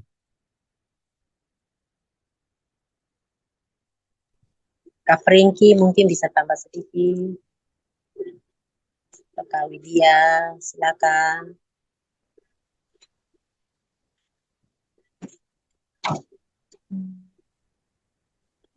Terima kasih Kak. Ya ini memang buat perenungan yang cukup dalam sih, karena kadang-kadang susah ya untuk em, tidak jatuh pada menghakimi, karena ada juga yang jadinya ngerasa tidak mau menghakimi, tapi jadinya seperti tidak menyatakan yang salah gitu, atau jadi cenderung mendiamkan. Misalnya kita hmm, tahu gitu kalau saudara kita melakukan sesuatu yang salah, tapi karena tidak mau menghakimi, jadinya hmm, ya udah deh didiemin aja gitu. Ya itu sih, jadi eh, eh, bingung juga sih sebetulnya dalam pelaksanaannya gitu. Eh, Juga ya mungkin beberapa waktu ini kan, ya mungkin ini yang eh, agak berat lah, bukan hal yang sehari-hari ya, misalnya kayak yang LGBT gitu kan. Kan itu beberapa waktu lalu sempat agak eh, apa namanya, viral gitu ya, berita-beritanya kan, yang Trump itu mulai menghalangi lagi itu untuk LGBT diakui di sana gitu kan. Ya kalau baca-baca eh, komentar-komentar orang sih kan, ada yang pro ada yang kontra gitu. Hmm. Terus perihal menghakimi atau tidak, eh, sebetulnya kan ada kalau di Alkitab saya sendiri sih merasa ya itu tidak bisa diterima gitu, karena Allah hanya menjadikan laki-laki dan perempuan, nggak ada yang lain dari itu. Hmm. Tapi bagaimana kalau ada orang yang mengadopsi itu di sekitar kita? Apakah kita tetap menerima mereka sebagai individu, dengan tidak mentolerir apa yang mereka lakukan? Karena kadang-kadang kalau misalnya kita menerima, takut juga gitu, jadi kita terbawa gitu dengan pola-pola pikir yang salah. Mungkin ya kira-kira seperti itu sih. Ya, Kak. Memang ini lagi. Kita nggak bisa, apa ya, kita tidak bisa merubah tatanan dunia. Tatanan dunia akan semakin kacau, semakin rusak dan menyeramkan. Itu bukan sesuatu yang baru atau, bisa begitu ya. Alkitab udah ingetin kita, hari-hari terakhir dunia ini akan semakin jahat. Kata jahat di sini bukan hanya jahat artinya berdampak sesuatu yang menyakitkan kepada kita. Tapi jahat di sini sedang berkata, terjemahannya adalah memang keadaannya di luar sesuatu yang benar, di luar sesuatu yang harusnya penuh dengan kebenaran. Nah, Alkitab udah ingetin kita, akan semakin kacau, akan semakin liar, akan semakin mengerikan, gelap. Tapi jauh sebelumnya pun Alkitab sudah ingatkan kita, walau 1000 rubah di sisi kita, 10.000 rubah di sisi kanan kita jalan aja. Karena apa? Ada gada dan tongkatnya Tuhan. Bicara gada dan tongkat Tuhan ini bicara tentang penyertaan. Bicara tentang penyertaan artinya kita dalam lingkup. Kan disertai berarti dalam lingkupnya, pengawasannya, dalam areanya, dalam naungannya. Maka kalau kita berjalan karena ada gada dan tongkat Tuhan, kita harus memastikan kita di lingkupnya Tuhan. Maka waktu kita melihat tadi terjemahan yang lebih besar pertanyaan kami dia, dengan dunia kita yang begitu mengerikan, yang jahat tadi, kita nggak bisa hindari. Tadi kita nggak bisa rubah dunia. Tapi kita bisa tunjukkan ke dunia. Ini loh kalau orang Kristen harus hidup. Ini loh. Yang mana? Ya hidup saya. Waktu kita menjadi saksi Kristus, melakukan kebenaran itu, maka lingkupnya itu, gada dan tongkatnya Tuhan, itu yang menyertai kita. Maka walaupun dunia sekitar kita akan semakin kacau, dan luar biasa kacau balaunya, kita tenang saja, karena ada pembelaan Tuhan. Nah, gimana respon kita, reaksi kita, waktu ada orang-orang yang hidupnya akhirnya terpapar dan jadi kacau, gelap tadi, jahat tadi. Maka satu-satunya yang kita bisa lakukan selain kita berdoa untuk keselamatannya. Ingat bukan kita loh, bukan hebat dan gagah kita. Kita bisa membuat satu orang, narik satu orang, satu jiwa dari dosa itu, dari neraka dunia ini, lalu dia masuk dalam kerancangan kebenaran Allah untuk dia bisa nanti menuju langit baru bumi. Bukan karena kita. Jadi, kalau Tuhan memang izinkan kita dan berikan kita urapan, kekuatan, hikmat untuk mampu kita menyeretnya, itu perkenanan Tuhan, kebaikan Tuhan. Kita cuma karena dipercaya saja. Maka satu-satunya yang bisa kita lakukan seperti tadi saya sampaikan. Ini loh anak Tuhan, ini loh kebenaran itu. Ini loh yang harusnya setiap orang percaya hidup dan dalam hidup. Itu aja. Lalu kalau dia terus hidup kayak gitu gimana? Kita sampaikan. Kalau kita punya kemampuan dan bisa untuk berbicara, bicaralah dengan tadi tegas tapi lembut. Ingat, tegas tapi lembut itu beda ya. Antar dengan kita keras, teriak-teriak, mempermalukan itu beda. Bicara empat mata. Kalau dia mau diajak bicara, sampaikan dengan tegas. Saya tahu loh apa yang kamu lakukan. Dan itu tidak sesuai dengan firman. Itu dosa. Saya mau loh kita sama-sama ke langit baru ini. Saya mau loh. Satu kali saya pulang ke rumah Bapak, saya lihat kamu di sana. Atau kalau saya sambut kamu setelahnya. Karena kita nggak tahu siapa duluan pulang kan. Ayo, bisa kok. Kalau ditanya secara psikologisnya, bisa nggak perilaku itu dirubah? Bisa. Selama dia punya keinginan. Memang masih kontroversi. Ada yang berkata perilaku nggak bisa lagi dirubah. Perilaku juga sifatnya permanen pada usia-usia tertentu. Tapi saya orang yang meyakini perilaku bisa dirubah. Selama si orang itu, si individu itu mau berubah. Saya meyakini itu. Karena terlebih lagi kita meyakini ada kuasa Tuhan, mujizat Tuhan. Masih berlaku sampai hari ini. Jadi setiap orang, bukan hanya orang sakit bisa sembuh, bukan hanya orang mati bisa bangkit. Orang yang pun sudah dalam penyimpangan waktu dia datang kepada Tuhan, dia bisa dikembalikan ke jalan ini. Kasus LGBT itu memang salah satu kasus yang gak mudah dilakukan. Karena sudah bukan hanya sebagai sekedar perilaku, dia sudah menikmati. Tapi sama seperti yang diyakini seorang dosen saya waktu saya sedang menempuh pendidikan psikologi. Dia bilang gini, selama dia belum merubah kelaminnya, masih ada kesempatan buat dia. Memang mungkin dia tidak bisa memungkiri apa ya. Dalam psikologi ada dikenal itu trait. Jadi semacam kayak, jadi individu itu selain punya identitas, karakter bawah, dia punya trait, dorongan. Nah, dorongan itu sering nggak mudah di change, itu nggak mudah karena sudah kayak mendarah daging. Itu nggak bisa dirubah. Tapi itu bisa dikendalikan.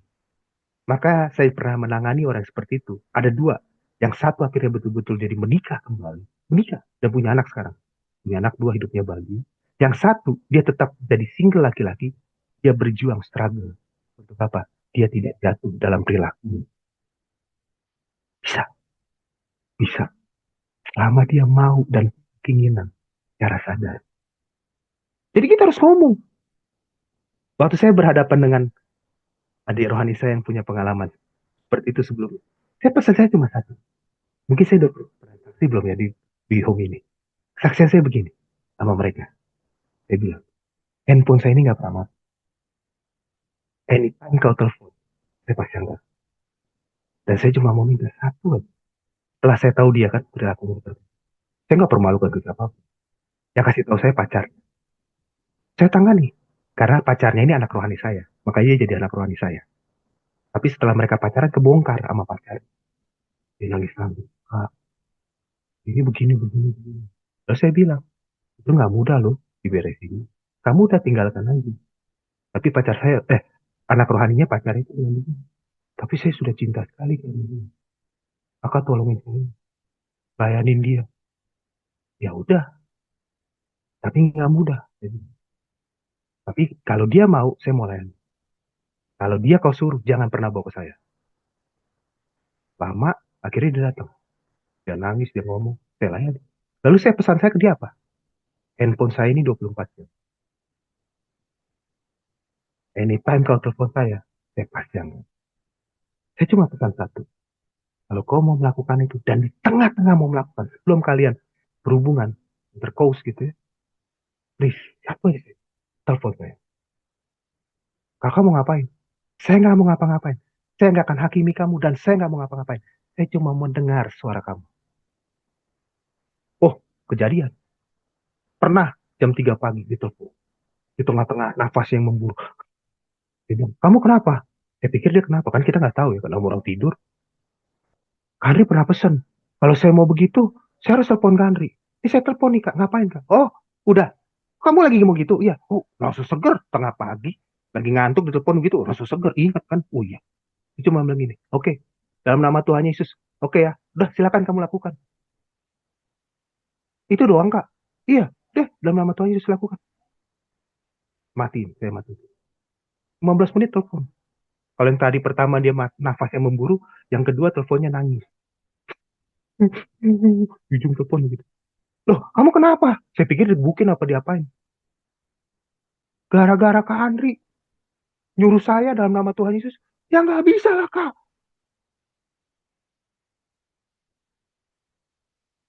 Mana bisa? Ya nggak bisa lah. Terus kenapa kamu nangis? Ya saya jadi berantem.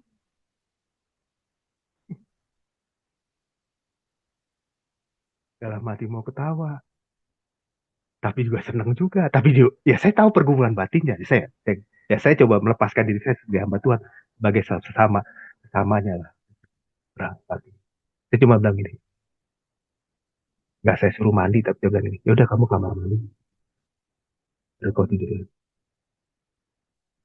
Kalau besok pagi ada sesuatu lagi kamu telepon. Nggak ada telepon. Saya pikir hilang ya anak. Tapi kejadian lagi berapa minggu kemudian. Tengah malam. Telepon lagi. Napasnya memburu lagi. Kenapa? Kata Kak kalau saya mau lakukan saya harus telepon lagi. Ini saya udah di ujung nih kak. Oh ya udah, dalam nama Tuhan Yesus lakukanlah. Saya matiin dia. Sama. 15 menit telepon lagi. Mungkin 3-4 kali lah. Kita selesai dengan dan lakukan hal itu. Selanjutnya dia minta waktu untuk ketemu. Dan dia minta didoain.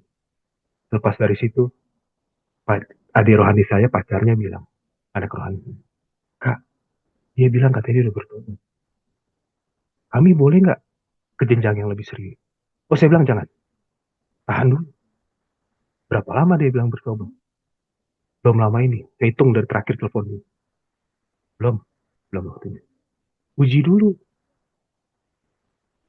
Dan pesannya cuma satu kalau kau ketemu dia. Kalau kau masih ada dorongan itu. Telepon ke Andri ya. Gak lama dari situ dia minta ketemu saya lain. Dia minta bertemu. Saya bertemu. Saya bilang oke. Saya imani kamu bertobat. Dan kamu sudah bertobat. Kita sama-sama jalan. Saya bukan mau bikin. Saya mau bikin kamu. Saya udah tahu pembicaraan kalian. Tapi saya berharap tahan dulu. Dan saya bilang sama adik saya, jaga hidupmu ya. Jangan jatuh. Karena dengan orang seperti ini kau nggak bisa. Dia ACDC. Anak ini ACDC. Jadi dia suka juga laki-laki, dia juga suka yang sesama jenis. Karena dia laki-lakinya. Kalau laki-lakinya pasti ACDC. Di sini tahan ya. Gak di rohani sayang cewek. Tahan. Jangan diizinkan dirimu. Tahan. Ya tapi akhirnya waktu menguji. Dan nikah. Ya kan? Sama tadi kita dorong dia untuk dia punya kesadaran. Bukan karena kita. Bukan karena siapapun di sekitarnya. Tapi karena dirinya sudah berjumpa dengan Tuhan. Dia mau. Tapi waktu itu begitu. Nah, tapi memang kita harus bayar harganya. Mahal. Oh, mahal. Oh, saya standby terus. Saya bilang, selama itu saya nggak pernah matiin telepon. Dan akhirnya kesini pun saya nggak pernah matiin telepon. 24 jam telepon saya. Saya bilang, pokoknya telepon. Saya nggak pernah mati. Kalau kau telepon, saya pasien. Saya cuma minta waktu. Tidak 5 menit. Please. Kakak mau ngapain? Enggak, saya nggak mau ngapa-ngapain. Saya nggak mau. Saya nggak mau larang kamu. Saya juga, tapi tidak menyuruh kamu. Saya cuma kamu telepon saya. Saat sebelum kalian, please, tolong ingat.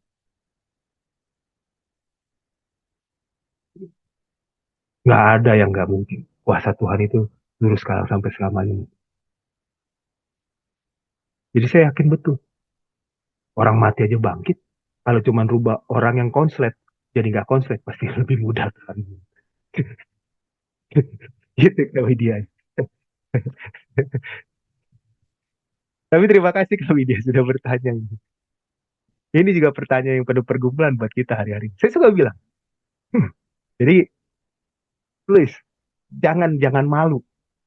Maka kita harus jadi tempat di mana kita bisa tidak jadi hakim, kita jadi tempat yang baik untuk mereka mengungkapkan apa yang jadi kekurangan mereka. Dan sejatinya itulah komunitas panggilan ini, di mana mereka bisa ada di tempat yang tepat bersama dengan orang-orang yang tepat dan dia tahu waktu dia cari pertolongan, dia mau sampaikan sesuatu, dia nggak akan takut untuk dia menerima penghakiman atau hujatan atau makian, tapi dia bisa dibantu dan itu yang harus kita. Tapi thank you Kak sudah bertanya.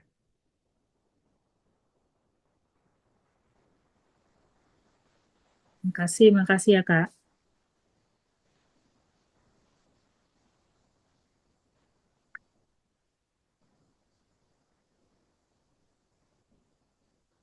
Kesempatan diberikan yang lain mungkin mau bertanya. Atau Kak Erik mau tambah sedikit Kak. Silakan Kak Erik. Aman Kak. Ini baru datang. lanjut Kalita, lanjut. Thank you Kandri. Siap. Pesta Ini gembala kita ini, gembala home. baru. Enggak. Mungkin Pak Harun. Gembala home. Haleluya. Silakan kakak-kakakku semua. Kak Feli.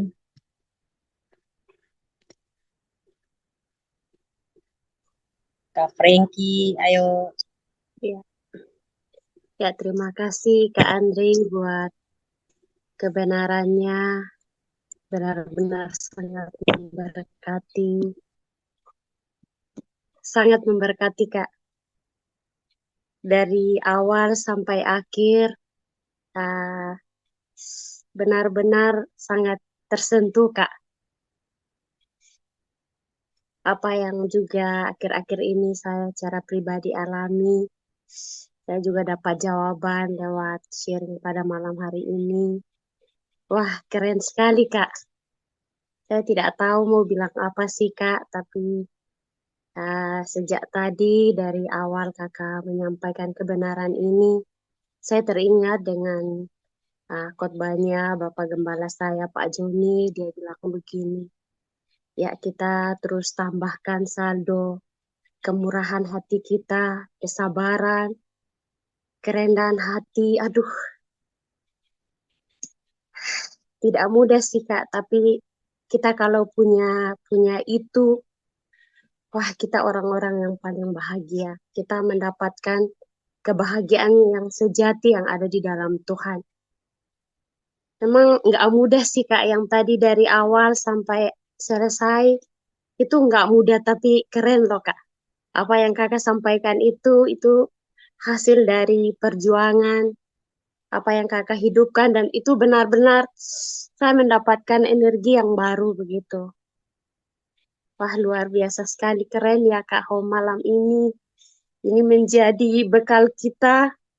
Setiap hari pasti kita diperhadapkan dengan proses perjuangan.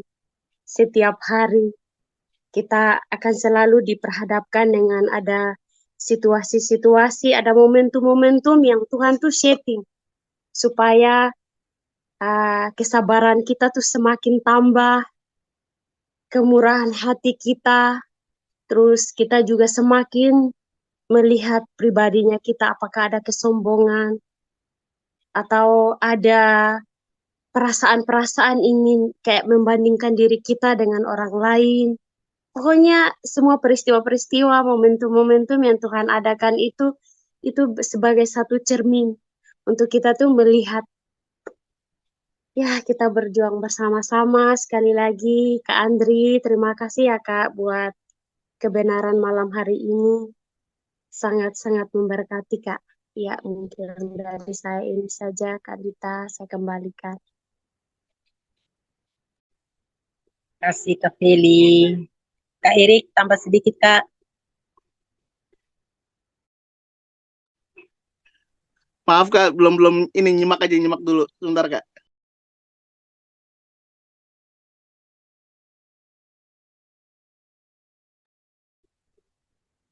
Pak Harwir. Bro Andre, thank you. How are you? Sehat ya bro ya. Thank you. Fine, brother. Very good topic ya. Tadi udah dengar banyak sih, seru sih. Jadi nggak ada yang perlu dibahas sebenarnya. Tinggal aplikasi aja sih. Ya memang there is no sacrifice, there is no love without sacrifice, there is no sacrifice that does not create love. Jadi memang intinya adalah ya harus paralel ya. Pengorbanan dengan kasih itu nggak bisa kasih doang tanpa pengorbanan. Ya semakin saya rela berkorban, semakin besar kasih yang saya akan punya. Ya, jadi selfishnya itu nggak ada udah gitu ya. Ya memang manusia ini kan salah satu karakter yang paling susah adalah selfish ya. Ya nggak disalahin juga, we get this character juga dari Tuhan, betul nggak ya? Because he is also selfish, betul nggak? Dia mau kita buat milik dia sendiri gitu kan. Tapi ya how to be unselfish itu nggak gampang ya, nggak gampang. So semakin kita nggak selfish, semakin besar kasih yang kita punya gitu. Ya, good newsnya adalah we have our lifetime to practice. Betul ya Pak ya. So I guess ya mintalah sama Tuhan setiap hari untuk bisa berlatih, betul nggak Pak? Itu aja kali Pak ya. Thank you.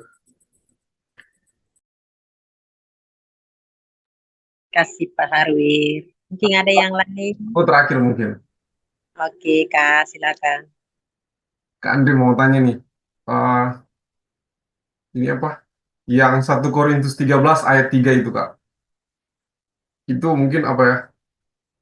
Sepertinya mungkin apa terlalu lebay atau gimana, tapi itu kan dibilang sekalipun aku membagi-bagikan segala sesuatu yang ada padaku, bahkan menyerahkan tubuhku untuk dibakar.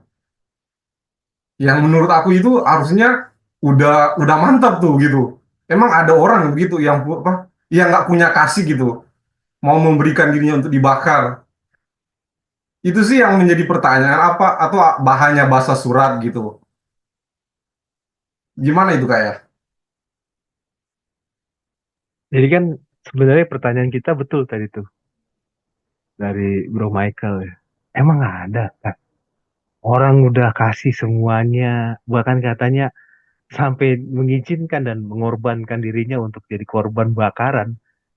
Tapi adakah orang melakukan itu dan berada di posisi itu bukan karena semata-mata karena kasih? Nah, kita memahami kasih ini seringkali dalam pemahaman yang sempit. Kan kalau kita memahami dalam kekristenan kita tahu ada beberapa bagian-bagian atau kedalaman kasih. Kasih yang paling dasar adalah kita mengasihi atau memberikan sebuah tadi pengorbanan di luar diri kita, pengertian di luar diri kita, Karena sejatinya hanya untuk mendatangkan apa yang untung buat kita. Itu yang kita kenal namanya eros. Kalau itu mendatangkan keuntungan, sesuatu yang baik, sesuatu yang punya akibat juga, berdampak juga sama diri saya, diri kita, saya mau lakukan itu. Tapi itu yang paling dasar. Lalu ada dasarnya lagi yang naik. Yang waktu kita melakukan segala sesuatunya bukan semata-mata karena ada untung atau tidak ada untung, tapi karena kita tahu kita memang harus berkorban. Karena kita sudah sebelumnya mendapatkan korban. Korban siapa? Korban Kristus. Pada siapa? Sesama kita. Maka kita tunjukkan kalau kita anaknya, kita juga mau berkorban buat sesama kita. Dia. Ada yang lebih tinggi.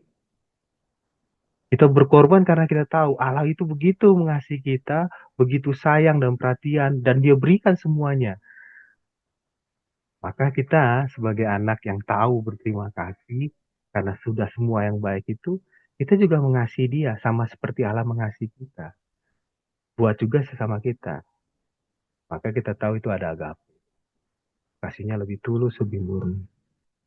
Nah, kasih yang di sini ini yang mana? Kasih di sini katanya, kita berkorban, kita udah memberikan semuanya, bahkan diri kita untuk dibakar. Bukan hanya karena tadi kita lakukan itu kita tahu keuntungan, tapi kasih di sini karena apa? Kita ingin membuktikan it's me, ego kita. Karena kita ingin memuaskan diri kita, bukan karena ada untung atau tidak untung. Dan banyak orang melakukan itu. Bukan karena dia tahu dia akan dapat untung, tapi dia mau menunjukkan dan memuaskan egonya, dirinya. Biar orang tahu, it's me. Itu kasih, yang sebenarnya bukan kasih. Itu sombong. Dan banyak kita hidup hari ini seperti itu. Bukan karena kita semata-mata mencari keuntungan buat diri kita, enggak. Orang kita tahu kok kita kasih itu sama orang yang nggak mungkin balas kita. Tapi kita mau orang di sekitar si orang yang nggak susah itu, yang nggak punya itu, yang nggak mungkin balas kebaikan kita. Dia tahu siapa. Itu yang paling ngeri. Seperti itulah kondisi orang yang berkorban itu karena cuma kan diri, egonya. Dan banyak orang ada di posisi itu tanpa dia menyadari diri. Kenapa bisa begitu ya Kak? Karena tadi apa? Dia masih nyimpen. Dia masih nyimpen ada kesalahan, ada perbuatan orang yang nggak berkenan. Dia masih nyimpen, dia masih hidupin rasa sakit. Jadi rasa sakit bukan hanya waktu kita disakiti lalu kita berlaku sakit lagi orang lain, tapi bisa lain. Kita dulu kita mungkin dulu dihina, lalu kita berbuat baik seolah-olah. Tahu siapa contohnya kalau di film? Ada yang tahu? Robin Hood. Robin Hood lakukan semua itu bukan karena dia bisa biar dipuji atau dia datangkan kebaikan, bukan. Karena dia bisa dilihat oleh siapa? Si putri cantik. Yang sebenarnya dia juga punya satu keinginan untuk bisa dapat itu putri.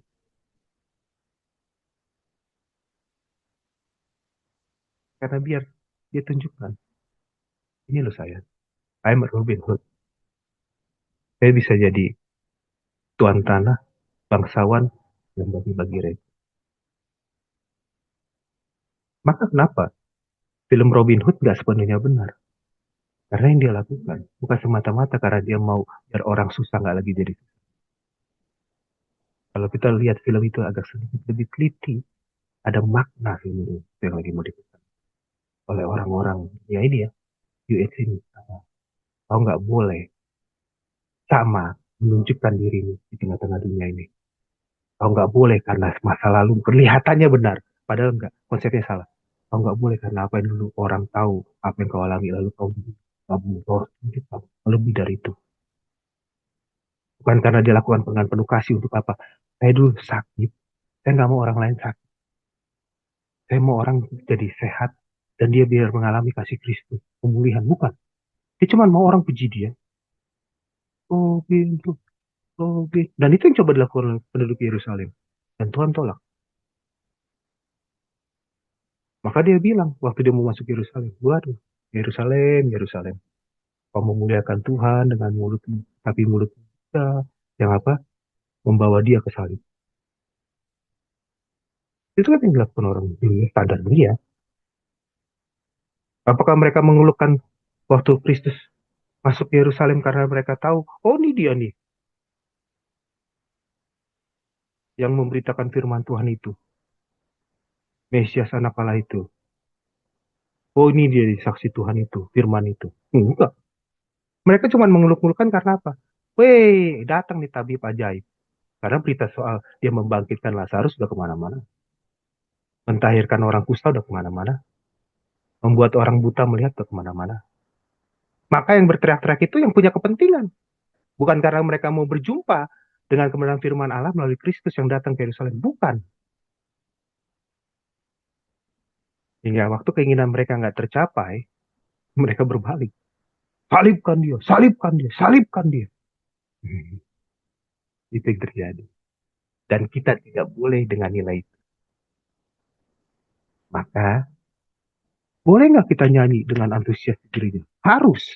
Tapi bukan karena kita lihat moodnya suara musik yang keren, pemusik itu, suara singer dan worship leader yang keren. Bukan itu. Atau suasana lampunya yang keren, soundnya yang keren, audionya yang keren, maka mood kita bergelora. Bukan.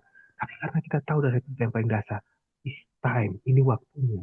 Saya bersekutu bersama Allah. Bukan karena mood, karena pemusik, karena itu dari hati. Karena kalau cuma karena soundnya yang bagus, pemusiknya yang bagus, leadernya, worshipnya yang bagus, maka waktu satu kali itu nggak ada, kita bisa jadi kecewa dan pergi tinggalin diri. Akhirnya motivasi. Dan itu yang tahu cuma siapa? Bapak dan kita. Makanya firmannya dibilang kan itu kan di penutupnya. Itu jadi apa? Aku sama sekali tidak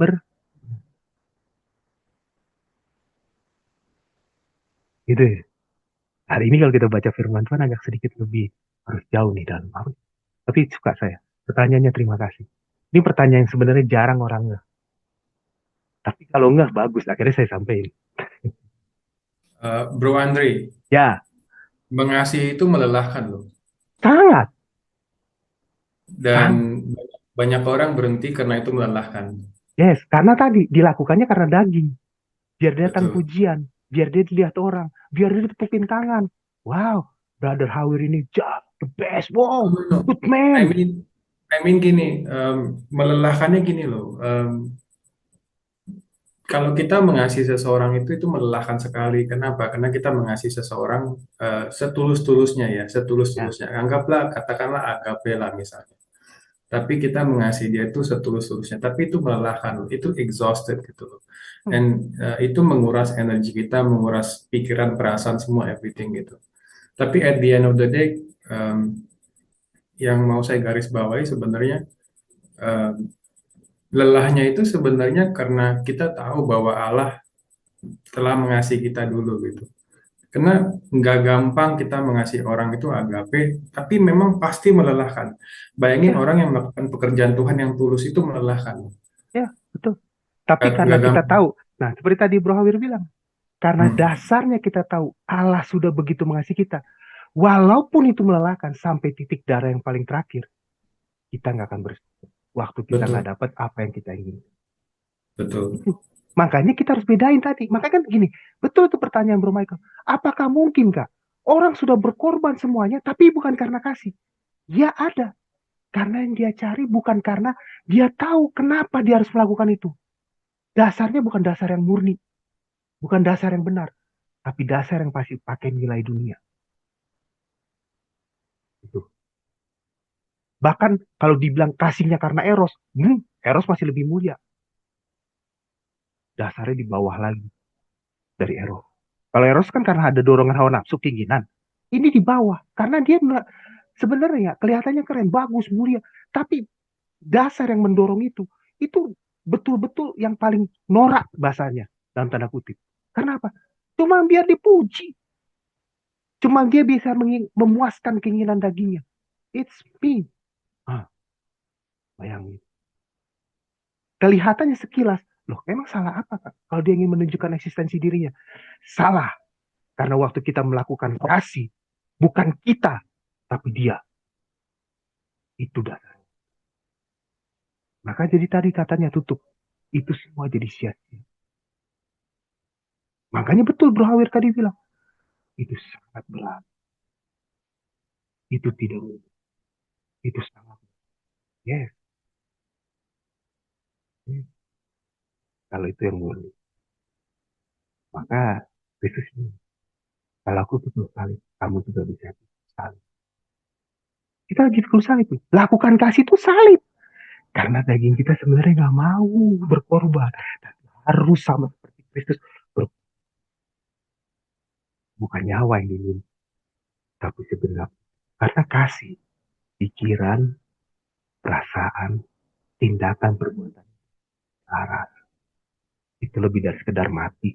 Itu lebih dari sekedar mati. Wih. Kelas loh. Om hari ini. Ya, saya rasa topik ini nggak bisa di cover 1 jam aja. Karena Ini kelas. kalau kalau mau dikupas ini bisa lebih dalam lagi Ya, gitu. betul Bro. Makanya saya kagum Jangan- loh. Saya baru selesai ngomong, saya baru sadar. Wih, ini kita udah Ya. jadi kelas. Apalagi etika ini. Balas Nggak- nggak- Alkitab. nggak bisa cuman dibahas cuman di permukaan karena ini bisa masuk ke dalam Sangat, sampai dikorek sampai akar benar. sangat. Tapi terima kasih untuk homi ini tanpa sengaja juga. Saya cuma ikut waktu kamu nikah. Ini tema besar kita. Oh ya boleh. Lalu saya waktu baca itu firman, loh, nah saya baca kasih itu menarik. Ya kata dasar kasih itu tadi bukan hanya sekedar kita punya pengertian berkorban buat orang, tapi lebih daripada itu kita jadi representatif Bapa Kristus yang ada di bumi ini. Jadi, itu kata kasih di sini. Wow, thank you sekali lagi Om Nusantara 5. Oke, terima kasih Kak Andris buat sharingnya malam ini.